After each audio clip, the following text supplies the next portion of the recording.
Hi guys, and welcome to my first Black Ops 2 video. Today I've got some gameplay on the map called Carrier, I think it's called. Actually, I don't think it's called Carrier. It's basically on a cruise liner ship sort of thing, and it happens to be one of my favourite maps just because of all it's really colourful, modern styled.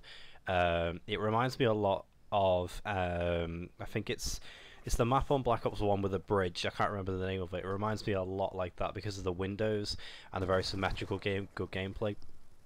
Now, as you can see, this is one of the very first games I had on Black Ops 2, so I'm honestly not the best at this game, so this really isn't a true representation of my skill at this level, because I'm still trying to get used to it. Anyway, today I'm hoping to give you my thoughts on Black Ops 2. So, first, on Tuesday, I went and got my copy from GameStation. On the way home I was shitting myself because I thought, well, I've opened it, I'm like, where's the CD key?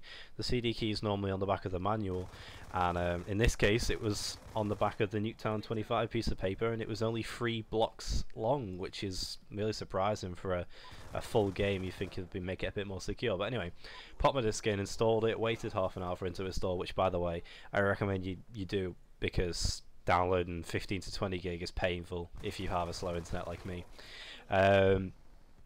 And the first thing I went onto was multiplayer.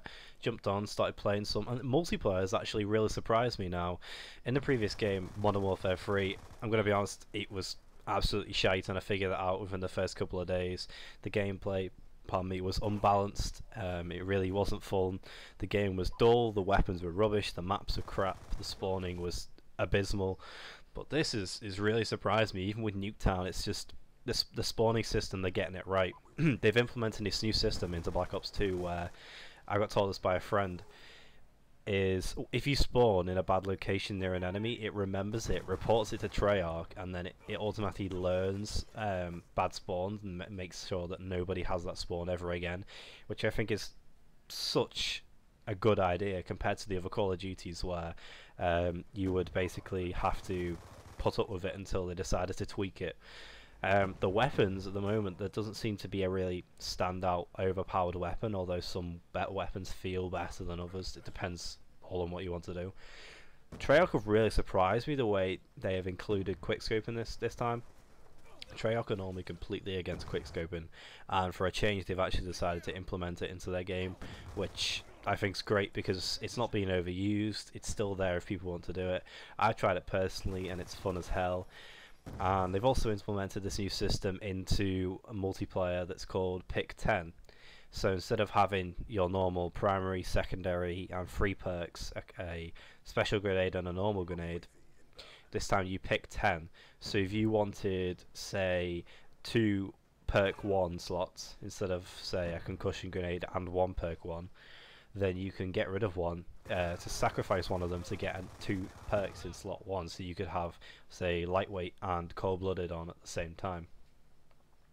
They've also re-implemented the emblem system from Black Ops 1, which is very popular among people, especially people who like to be creative with their emblems, not just having ones that they unlock. It allows players to be unique and gives them, you know, a sense of uniqueness, you know, gives them a sense of something to aim for. Weapon wise, as I said before, weapons are quite vast. The snipers, I haven't unlocked them all yet, and pretty much none of the weapons I've unlocked yet, but I had a quick game of sharpshooter. That's another thing. Sharpshooter, gun game, one in the chamber, and I can't remember the other one, but they're all back as party game modes, and they're still as fun as they used to be. I've tried them out myself, and that's how I found out one of the light machine guns was actually quite awesome in playing the game of sharpshooter. Zombies is just like, wow. In my opinion, Zombies is awesome. They've completely changed everything about it, and took everything from the previous Black Ops and improved it in every single way possible. For those of you who don't know, it's this map called Transit. You start off in a bus station where you fend off the first few waves inside a room just like normal zombies.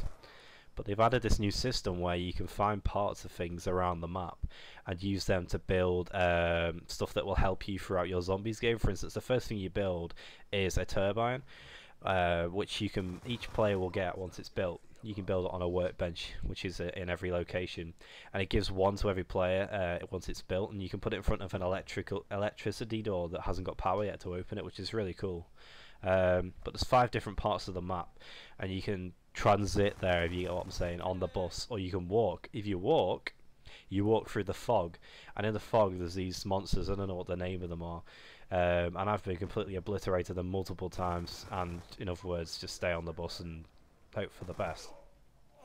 But the map is absolutely huge, and there's just so many more tactics added to it, so many more elements of complexity on how to turn the power on. There's new perk machines, there's Easter eggs, there's just countless amount of things. I also bought the Digital Deluxe Edition, which gets you the Nuketown Zombies map, which is also equally as good. It isn't just a rehashed zombies. Nuketown map, believe it or not, is actually a really good map. And campaign, from what I've seen, is really awesome. They've really took all the best parts of modern first-person shooters and shoved them all into one. Now, I've only played about 5 or 6 missions, but it's proved to be amazing so far. Anyway, if you like this video, guys, don't forget to thumbs it up. It really does help me out a lot and motivates me to do more videos. Subscribe, because that also helps me out a lot, and be sure to keep checking out my channel, because lots of Black Ops 2 content is coming your way soon. Thanks a lot for watching, and I'll see you guys next time. Bye.